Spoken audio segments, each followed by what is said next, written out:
215 min manata. Bax, söhbətgahı.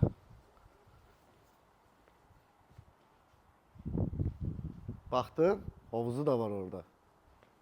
Gel. Gel gel. Ağappaq saray, maşallah. Mini saray. Güzgülərdən qaçırsan, güzgüyə düşməyəsən deyə. Bax.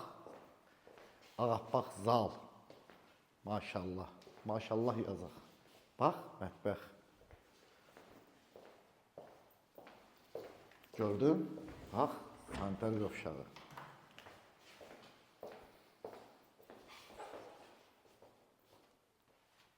%40 kvadratlıq evdir. Bax, yataq otağı. Demişəm, 3 sot.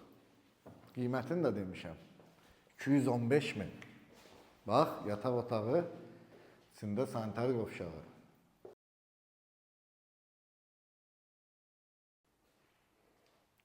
$215 min demişdim əvvəldə.